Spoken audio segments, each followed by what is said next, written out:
بسم اللہ الرحمن الرحیم۔ السلام علیکم پیارے بچوں، کیسے ہیں آپ سب؟ امید کرتی ہوں کہ آپ سب خیریت سے ہوں گے۔ پیارے بچوں، آج ہم اپنی واقفیت عامہ کا نیا سبق شروع کریں گے، سبق نمبر 6 ہمسائے۔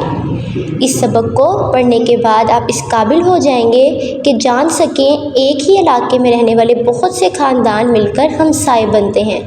تصویری نقشے کی مدد سے ہمسائے میں موجود اہم مقامات کی نشاندہی کر سکیں۔ مختلف گھروں، بنگلہ، مٹی کا گھر، جھونپڑی اور فلیٹ کو پہچان سکیں جہاں خاندان رہتے ہیں۔ محلے کو صاف اور گندہ رکھنے والے عوامل کے بارے میں جان سکیں گے۔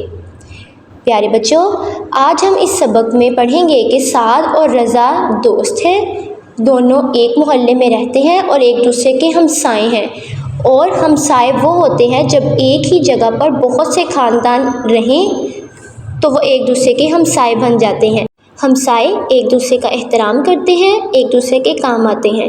پیارے بچوں، نیچے آپ کو سعد کے محلے کا نقشہ دیا گیا ہے۔ نقشہ ہمیں گھر، دکانیں، پارک اور اسکول تلاش کرنے میں مدد دیتا ہے۔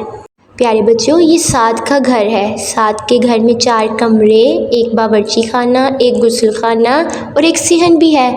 پیارے بچوں، گھر کئی قسم کے ہوتے ہیں، جیسا کہ کوٹھی یا بنگلہ، جھونپڑی، فلیٹ، مٹی کا گھر۔ پیارے بچوں، جراثیم اور گندگی سے بچنے کے لیے ضروری ہے کہ ہمیں اپنے محلے کو صاف ستھرا رکھیں، اور محلے کو صاف ستھرا رکھنے کے لیے ضروری ہے کہ کچرے کو ہمیشہ کوڑے دان میں ڈالیں، جگہ جگہ نہ تھوکیں، دیواروں پر نہ لکھیں اور نہ ہی کچھ چسپاں کریں۔ 1 کلاس، اب ہم اس سبق کی پڑھائی کریں گے۔ سعد اور رضا دوست ہیں، دونوں ایک ہی محلے میں رہتے ہیں، ان کے گھر ساتھ ساتھ ہیں۔ محلے میں اور بھی بہت سے خاندان رہتے ہیں۔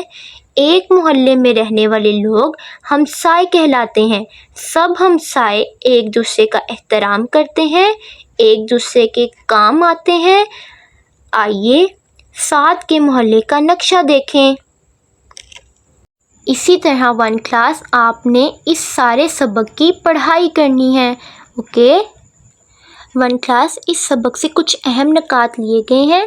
ایک محلے میں رہنے والے لوگ ہمسائے کہلاتے ہیں۔ بنگلہ، جھونپڑی، مٹی کا گھر اور فلیٹ گھروں کی مختلف اقسام ہیں۔ صحت مند رہنے کے لیے گھروں اور گلی محلوں کو صاف ستھرا رکھنا چاہیے، اوکے؟ چلیں 1 کلاس، اب ہم اس سبق کی مشق شروع کرتے ہیں۔ سوال نمبر 1 ہے، دیے ہوئے الفاظ کی مدد سے خالی جگہ پر کریں۔ پہلا لفظ ہے قسم، دوسرا لفظ ہے پھولوں، تیسرا لفظ ہے ہمسائے۔ پہلی خالی جگہ ہے، ایک محلے میں رہنے والے لوگ ڈیش کہلاتے ہیں۔ ہمسائے، صحن میں ڈیش کے بہت سے گملے رکھے ہوئے ہیں۔ گھر کئی ڈیش کے ہوتے ہیں، قسم کے۔ سوال نمبر 2 ہے، درست جملے کے سامنے ٹک اور غلط کے سامنے کراس کا نشان لگائیں۔ آپ نے لیسن ریڈ آؤٹ کیا ہے سارا، تو آپ کو اچھی طرح سے پتہ ہوگا۔ سعد اور رضا کا محلہ صاف ستھرا ہے، ٹک۔ سعد اور رضا کے محلے میں دکانیں موجود نہیں ہیں، غلط۔ تمام گھر ایک جیسے ہوتے ہیں، غلط۔ اگلا سوال ہے، سوالوں کے جواب دیں۔ ہم نے یہ کتاب پر ہی حل کرنا ہے، ٹھیک ہے؟ سوال نمبر 1 ہے، رضا اور سعد کے محلے میں موجود جگہوں کے نام تحریر کریں۔ رضا اور سعد کے محلے میں جو جو جگہ موجود تھیں، ہم نے ان کے نام لکھنے۔ کیا کیا موجود تھا اس میں 1 کلاس؟ دکانیں، پارک، اسکول۔ اگلا سوال ہے، گندگی سے ہمیں کیا نقصان پہنچتا ہے؟ ہم بیمار پڑ جاتے ہیں۔ اگلا سوال ہے، اپنے محلے میں موجود جگہوں کی فہرست بنائیں۔ اب 1 کلاس، آپ کے محلے میں جو جو بھی جگہ ہیں، آپ نے ان کی فہرست بنانی ہے، ان کے بارے میں لکھنا ہے، اوکے؟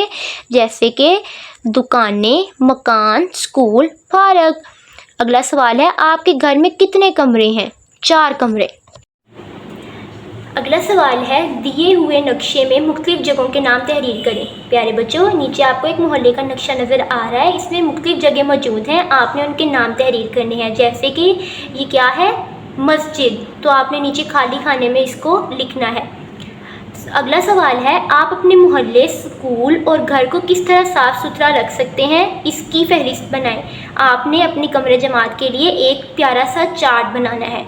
اگلا سوال ہے اپنے کمرہ جماعت کے لیے ایک کوڑے دان تیار کریں۔ سوال نمبر 4 ہے اپنے گھر کا خاکہ بنائیں اور رنگ بھریں۔ 1 کلاس آپ نے یہاں پر اپنے گھر کا خاکہ بنانا ہے اور اس میں رنگ بھرنے ہیں۔ سوال نمبر 5 دیے ہوئے گھروں کے نام تحریر کریں۔ آپ نے پچھلے سبق میں گھر کی مختلف اقسام پڑھی ہیں، آپ نے ان کو مد نظر رکھتے ہوئے ان کے نام تحریر کرنے ہیں۔ سوال نمبر 6 ہے دیے ہوئے الفاظ کی مدد سے گھر کے مختلف حصوں کے نام تحریر کریں۔ 1 کلاس نیچے آپ کو کچھ تصاویر دی گئی ہیں جن کے آپ نے نام تحریر کرنے ہیں، جیسے مہمان خانہ، باورچی خانہ، غسل خانہ، سونے کا کمرہ۔ پیارے بچوں آپ کا آج کا ہوم ورک یہ ہے کہ آپ نے سبق نمبر 6 کے سوال جواب یاد کرنے ہیں اور ان کو رف کاپی پر لکھنا ہے۔ پیارے بچوں اپنا بہت سارا خیال رکھیے گا۔ اللہ حافظ۔